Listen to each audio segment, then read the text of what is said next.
Les verbomoteurs.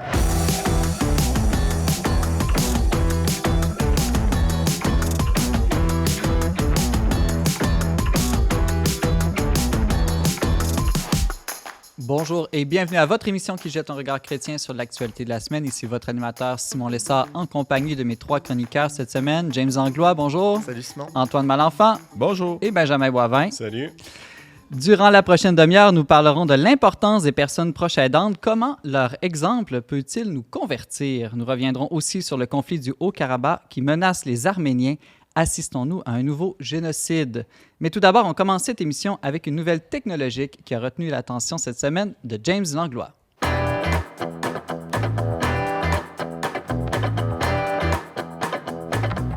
James Langlois, le 1er novembre dernier, le Canada a co-signé avec les États-Unis, l'Union européenne, la Chine et une vingtaine d'autres pays la déclaration de Bletchley pour un développement sûr de l'intelligence artificielle. Qu'est-ce que cette déclaration internationale met de l'avant, James?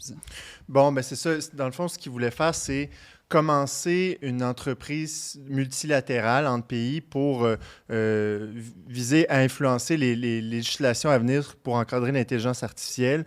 Donc, dans cette déclaration-là, il y a quelques grandes orientations qui se sont données. Donc, la déclaration commence par souligner, évidemment, la nécessité de coopérer pour le développement de l'intelligence artificielle parce que c'est vraiment, ça doit être conçu, développé, déployé, utilisé d'une manière sécuritaire selon eux parce que l'intelligence artificielle représenterait des opportunités globales pour améliorer la paix, la sécurité dans le monde entier. Donc, c'est vraiment une vision pour augmenter, améliorer la condition humaine.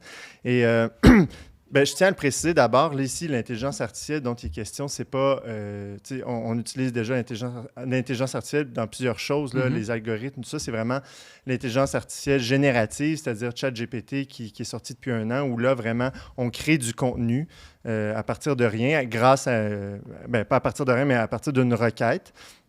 Et donc, ils ont commencé dans cette déclaration par souligner un peu les bons coups, si on veut la nécessité, comme je le disais, de développer l'intelligence artificielle. Ensuite, bon, ils posent quelques craintes, quelques risques en disant, ben il y a un risque que ces intelligences artificielles soient utilisées de manière malveillante. On craint notamment pour la cybersécurité, pour les biotechnologies, aussi notamment la désinformation. Ce sont déjà des risques majeurs qui sont évoqués par les grands experts de l'intelligence artificielle.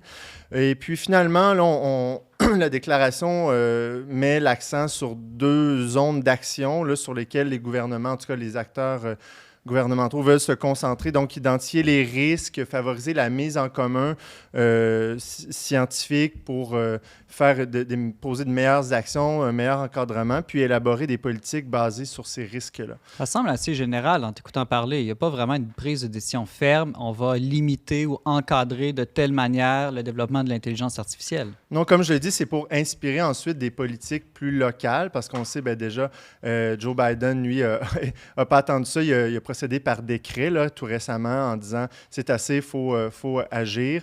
Alors qu'ici au Canada, ben là, le projet de loi est sur la table encore. Là, c'est perdu dans les dédales des ministères. Puis ici au Québec, ça commence. Ben, il y a eu le 2 novembre, là, justement, un forum public qui va emmener à produire des constats, un document qui va influencer ensuite les politiques gouvernementales au Québec à venir sur ce sujet-là. Mais de fait, pour moi, ça reste tout ça du pur verbiage, là, dans le sens que c'est comme des belles intentions, c'est très bureaucratique, c'est très idéaliste. Là, on va se concerter. Tout ça me fait penser un peu au climat aussi. Là, donc, c'est un peu le même objectif, c'est-à-dire on va mettre en commun, un peu comme le GIEC, là, on va rassembler une expertise mondiale, puis on va s'assurer que mondialement, il y a des actions qui soient prises dans ces orientations-là. Mais concrètement, qu'est-ce que ça va donner? Parce que, je veux dire, c'est comme si, au fond, on prend pour acquis que l'intelligence artificielle est bonne. Ah, c'est ça. Puis, on ne questionne pas la nature profonde de ce que ça va amener comme changement anthropologique. On dit qu'on veut développer de manière responsable, mais ça, pour moi, c'est un peu comme On veut toujours tout développer, normalement, de manière Oui, responsable. mais c'est comme le financement vert ou responsable, c'est-à-dire que c'est une autre forme d'escroquerie ou de faux marketing. Là, parce que, oui, on peut avoir des bonnes intentions pour encadrer l'intelligence artificielle, mais comme certains l'ont dit, la pâte à dents est déjà sortie du tube. Donc là, ils disent, ben oui, il faut en profiter, il faut encadrer tout ça. Donc, on essaie de gérer, si vous voulez, on essaie de continuer l'innovation tout en essayant de l'encadrer. Et comment on peut l'encadrer si un petit pays décide de ne pas entrer dans une convention ou l'autre? Après ça, ça se répand sur Internet et puis il me semble qu'il n'y a pas moyen de contrôler ça. Oui, puis même avant ça, c'est l'enjeu, la responsabilité des grandes entreprises technologiques qui est beaucoup plus forte que les gouvernements en ce moment. On l'a vu déjà avec tout ce qui se passe avec Meta, les GAFAM, comment les gouvernements n'ont pas agi assez tôt pour leur couper l'herbe sur le pied. Donc là, en ce moment, les gouvernements leur manche dans la main, sont dépendants de ces grandes entreprises-là. Puis en ce moment, je pense qu'il va se passer la même affaire parce que toutes ces belles intentions, toutes ces belles réunions, fait que pendant ce temps-là, pendant que les gens réfléchissent et constituent des documents, bien, les grandes entreprises, elles continuent à un rythme effarant de développer ces technologies. Et donc, les technologies vont continuer de se développer d'une manière exponentielle, puis les intentions des gouvernements, les intentions politiques, bien, vont toujours être derrière. Là. Si vous permettez, je vois deux problèmes là-dedans. Là. Le premier, c'est qu'on a l'habitude là, de parler des technologies comme étant neutres, puis ça dépend ce qu'on en fait. Puis ce que tu disais au début, James, en est un peu un exemple. Ben, ça peut être utilisé de manière malveillante, mais la technologie en elle-même est neutre. Mais là, on va un peu plus loin parce que c'est comme si, a priori ou par défaut, on considérait qu'elle était bonne en elle-même. Et que, sauf exception des utilisations malveillantes, par exemple, on a affaire à quelque chose qui est orienté vers un bien-être supérieur pour la condition humaine. Premier écueil. Deuxième écueil, c'est qu'on peut espérer ou aspirer à des politiques publiques qui sont plus encadrantes, mais ça va devenir une priorité gouvernementale le jour où il va y avoir une pression politique où les décideurs vont sentir que c'est une préoccupation réelle partagée par leurs électeurs. Or, on est tous à peu près illettrés là, ou analphabètes en ce qui concerne ces questions technologiques-là. Puis, on partage globalement aussi dans la population une espèce d'admiration béate là, face à ces nouvelles technologies-là qui nous empêchent d'avoir un regard critique et d'exiger de nos décideurs des politiques plus encadrantes. D'ailleurs, début novembre, OpenAI a fait son grand lancement de l'année en disant que, justement, Sam Altman, là, le président, dit « Au fur et à mesure que l'intelligence artificielle sera intégrée partout, nous aurons tous des super pouvoirs à la demande, nous serons en mesure de faire plus, de créer plus et d'avoir plus. » C'est toujours dans cette logique comme... Qui veut pas plus? Moi, j'en veux des super pouvoirs, comme le dit le super-héros Marvel. Le pape François, toutes ces innovations technologiques partent l'idée d'un être humain sans limite qui n'est pas capable d'accepter justement sa fragilité, sa faiblesse, les limites humaines. Puis c'est un paradigme technocratique qui s'alimente ainsi de façon monstrueuse. Donc on perd de vue les relations humaines là, lorsqu'on est avec des intelligences artificielles. C'est le principal danger que tu vois. Est-ce que tu fais partie de ceux, James, qui pensent que l'intelligence artificielle pourrait se retourner contre l'être humain, comme dans certains films, et essayer d'anéantir l'espèce humaine? Ben pour vrai, je pense que oui. Non, mais on est déjà là-dedans. C'est-à-dire que l'intelligence artificielle est déjà en train l'intelligence artificielle, parlons de l'intelligence artificielle générative, est déjà en train de gruger, parcelle par parcelle, nos relations interpersonnelles. Puis ça, on est un peu niais, je pense, là, face à ça. Mais bon, Même il y a un rapport de l'OCDE qui est sorti aussi le 6 novembre qui montre que dans toutes les offres d'emploi qui sont parées en 2022 en lien avec l'intelligence artificielle, les notions éthiques reviennent 1% de fois. Donc, c'est prétentieux à dire on va développer l'intelligence de manière éthique, nanana. C'est pas là. C'est pas présent. C'est une ligne de communication. Ouais, c'est ça. C'est très nouveau tout ça. Est-ce que c'est pas un peu normal, par contre, que les gouvernements se disent, ben là, on rentre en phase d'observation, de réflexion, ça fait même pas 1 an que c'est accessible au grand public. Ce serait pas un peu précipité de dire, on met la hache là-dedans, on interdit tout après quelques mois seulement? En tout cas, dès le printemps dernier, les grands experts, dont Yoshua Bengio, ici à Montréal, voulaient mettre un moratoire pour attendre de développer davantage là, jusqu'à temps qu'il y ait des choses qui se passent. Non, mais c'est qu'il faut être réaliste. Là. Les gouvernements, quand ils se rencontrent comme ça dans des rassemblements internationaux, là, ce qu'ils admettent, hein, c'est qu'ils ne sont pas capables de gérer cette situation-là au niveau de l'État souverain. Et la réalité, c'est qu'en général, ces grands accords internationaux-là sont en retard sur ce qui se passe. Et on a beau dire ou faire, la capacité des gouvernements, des États, là, dans le paradigme international qu'on a maintenant, sont à la remorque de la grande entreprise et ils n'ont pas réellement le pouvoir. Et c'est pour ça qu'on assiste à des mises en scène comme celle-là. C'est un autre rapport, comme je le disais, on le voit avec le climat. Là. Beaucoup d'enjeux économiques aussi. Le pays ou les pays qui refuseraient de développer l'intelligence artificielle risquent de se retrouver à la remorque et de perdre des opportunités économiques. Ben, à moins d'être disposé à mettre en place des mesures draconiennes, comme l'a fait dans les dernières années la Chine à l'égard du déploiement d'Internet. Là. Ils ont établi des mesures draconiennes pour limiter ce qui entre et ce qui sort du pays. On risque d'assister au déploiement de la même approche. Là. Espérons en tout cas que nous serons assez intelligents pour bien user de cette créature supposément intelligente que nous sommes en train de ne pas en user du tout. Ou de ne pas en user du tout. Oui. Ben, parfois, le bon usage, c'est de s'en priver, effectivement. James Langlois, tu es journaliste au magazine Le Verbe. Merci beaucoup. Ouais.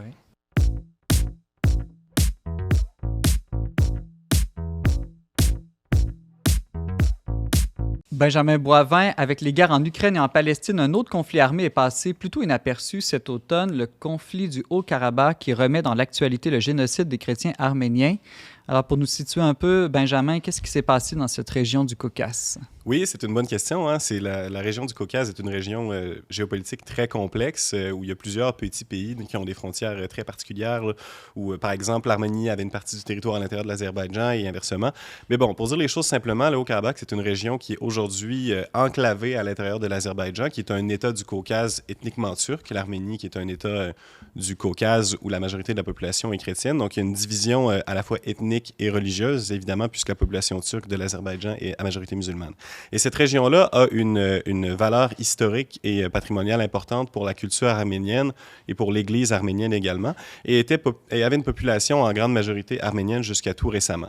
Et des conflits entre les populations turques et arméniennes dans cette région-là datent de maintenant plusieurs centaines d'années, mais disons, pour avoir un contexte plus récent, là, à partir de l'effondrement du bloc soviétique au début des années 90, on s'est ramassé avec des pays, l'Arménie et l'Azerbaïdjan, qui sont devenus des États indépendants et qui n'avaient plus Moscou pour, disons, de façon assez musclée, gérer leurs relations les unes avec les autres.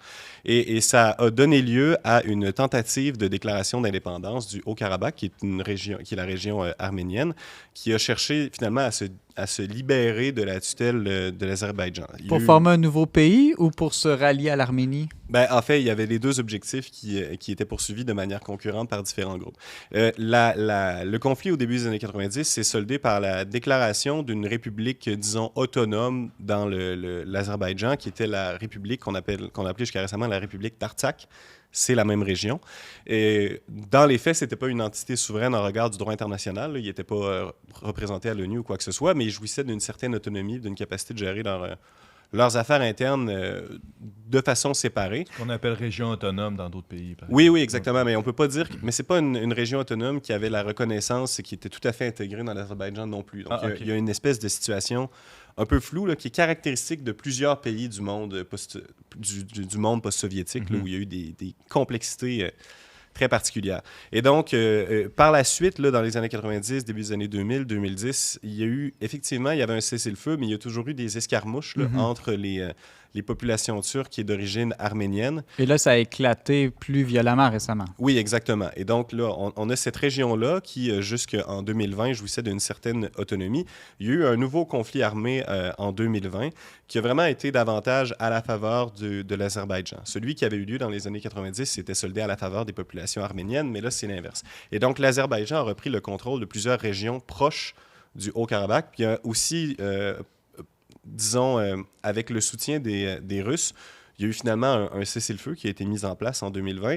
Et ce cessez-le-feu-là avait pour objectif de sécuriser un passage de Latchin qui fait le lien entre le Haut-Karabakh et l'Arménie et dont l'objectif finalement était d'assurer une liberté de circulation entre les populations arméniennes dans cette région-là et puis l'Arménie en général, qui a toujours voulu supporter la population dans ce secteur-là. Et puis récemment, là, au mois de septembre, l'Azerbaïdjan, qui faisait de la propagande sur ce sujet-là depuis plusieurs années, là, c'est vraiment une guerre qui était prévisible, a décidé de prendre le contrôle de la région et en l'espace de très, très peu de temps, en fait, la région a été entièrement occupée militairement.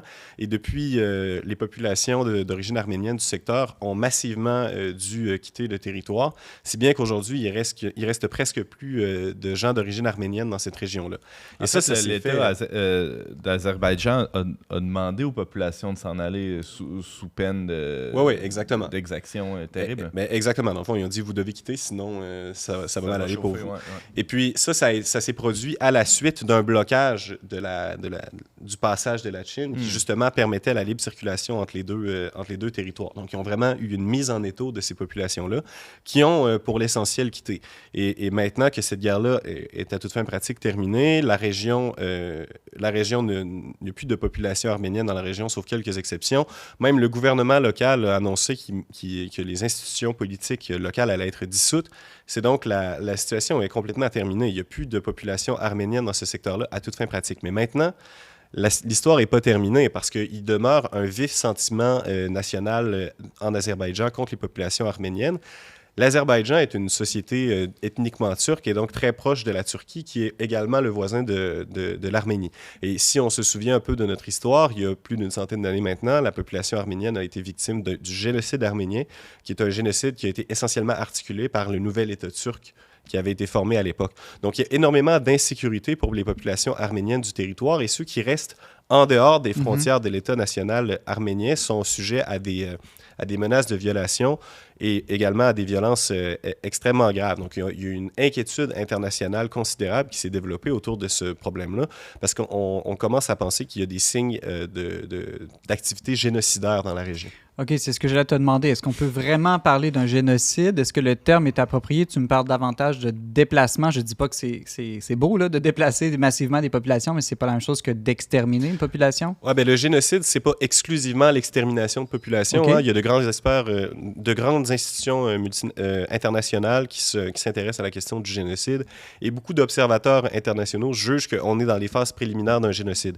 Le génocide, ce n'est pas uniquement les chambres à gaz. Là. Évidemment, là, quand on pense à génocide, on pense à la Shoah, la mise à mort systématique et industrielle des populations juives, mais les génocides incluent d'autres pratiques et les déplacements de populations forcés qui, de fait, occasionnent des violences. Ça fait partie d'un ensemble de... disparaître une culture ou un peuple comme le génocide arménien, à la base, c'est ça. Oui, c'est un déplacement de population. Puis d'ailleurs, donc, le déplacement de population forcé comme ça, qui par ailleurs a souvent pour effet d'amener beaucoup de gens vers la mort, ça fait partie d'activités génocidaires. Maintenant, il n'y a pas de consensus international fortement établi pour dire voici actuellement un génocide, mais les grands observateurs des ONG qui se spécialisent dans cette activité-là, beaucoup d'entre eux affirment que s'il n'y a pas une activité contre-génocidaire qui se met en place. Il n'y a pas des mesures qui sont prises par des alliés, des tiers États, des alliés de l'Arménie. On se dirige vers là et puis il semble en fait avoir pas grand monde qui est intéressé à agir. Là. Puis dans la représentation, si tu me permets, Benjamin, dans la représentation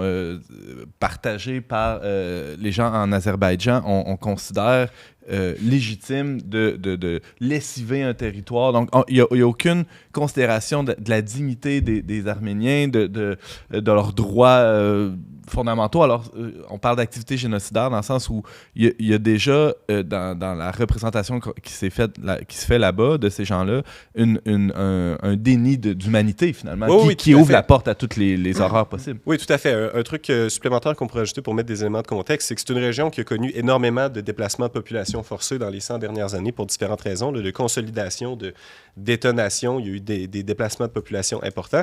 Puis le gouvernement de l'Azerbaïdjan, actuellement, est en train de changer des noms de rues, de modifier, de prendre des grandes artères dans la région, de leur donner des noms de rues qui font l'honneur de généraux qui datent du génocide arménien. Et puis, il y a de la propagande, un discours sur la région. Pour le président, le chef de gouvernement de l'Azerbaïdjan, c'est vraiment un territoire qui fait partie intégrante de la société, de l'État d'Azerbaïdjan et qu'il n'y a aucune légitimité à ce que les populations arméniennes y demeurent. Il va falloir demeurer vigilant, d'autant plus qu'avec les conflits, comme je disais au début de la chronique, avec l'Ukraine et la Palestine, c'est peut-être que la communauté internationale risque de moins se préoccuper de ce qui se passe en ce moment. Oui, puis je pense que malheureusement, il y a souvent un réflexe là, par rapport au Caucase en particulier. Il y a d'autres régions du monde comme ça où on se dit « Ah, ben c'est tout le temps le bordel là-bas, on ne sait jamais trop quoi faire ». Il y a beaucoup de gens probablement qui voient quelques grands titres dans les journaux passer à ce sujet-là puis qui ne font pas nécessairement la différence entre ce qui se produit maintenant puis d'autres nouvelles dont ils ont pu entendre parler dans les dernières années, tellement c'est effectivement une région qui est explosive. Puis ça tend à susciter un désintérêt qui est maintenant partagé par des chefs d'État, notamment occidentaux. Benjamin Boisvert, responsable des publications Magazine Le Verbe, merci beaucoup pour cette analyse.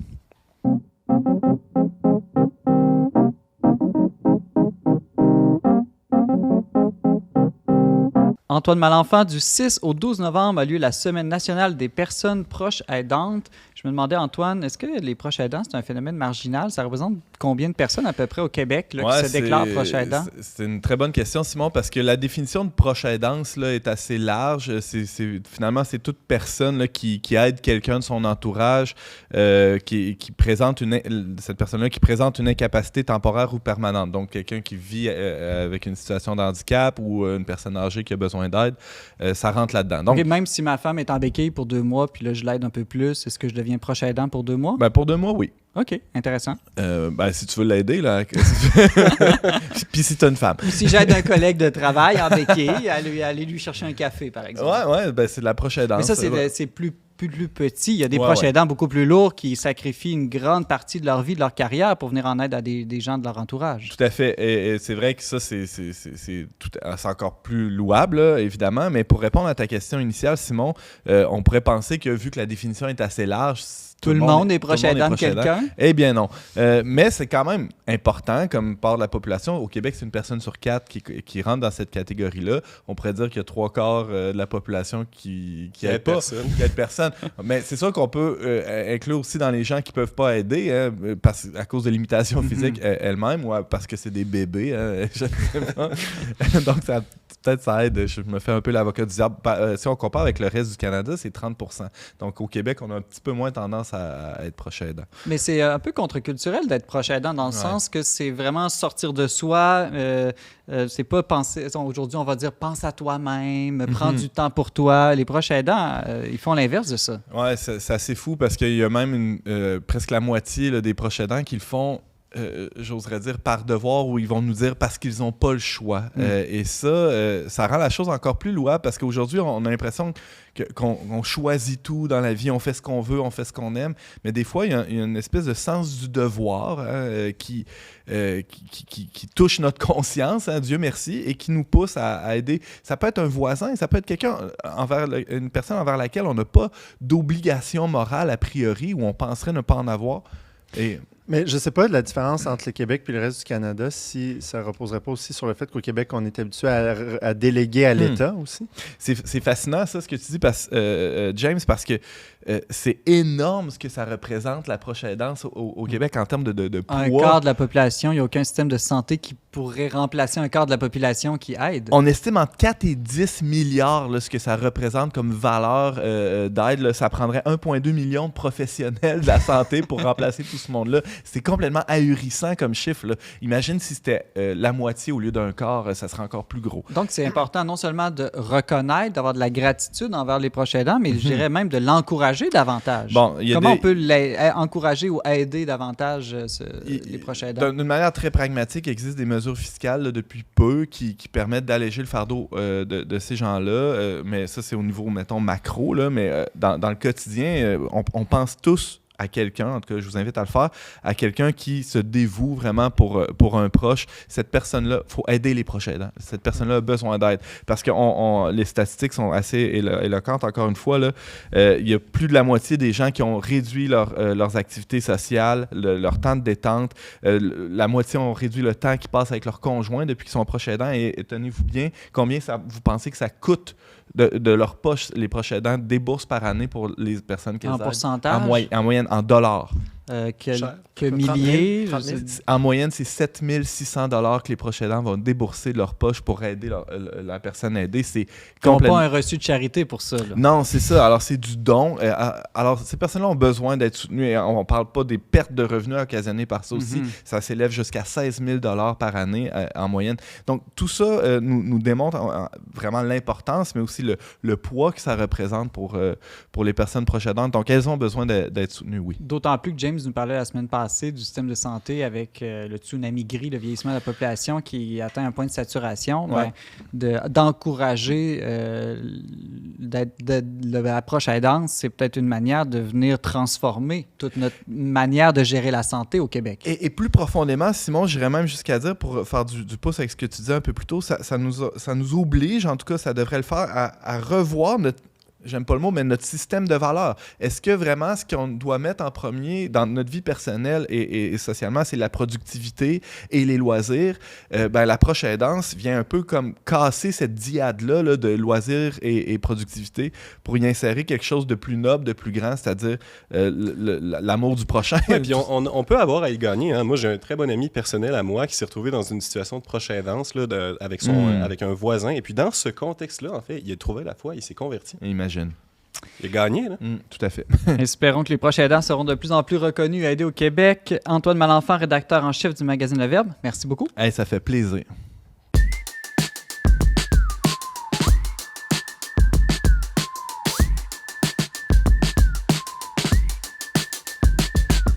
Avant de se laisser une suggestion culturelle, Antoine Malenfant, il y a 3 jeunes musiciens de chez nous qui sont partis en tournée au Québec au mois de novembre. Ah ouais, selon moi, c'est les 3 meilleurs musiciens au Québec, ou en tout cas 3 des meilleurs. Là, Thierry Larose, Lou-Adriane Cassidy, qui avait fait notre page couverture il y a quelques mois, et Ariane Roy. Alors, c'est 3 jeunes musiciens très talentueux qui sont des amis aussi dans la vie. Ils se sont mis ensemble, ils ont fait une toune. Ils avaient participé, je pense, au Francophonie, où je me souviens plus trop. Ils avaient fait un festival ensemble déjà dans le passé, puis la mayonnaise avait pogné, là, la chimie avait pris.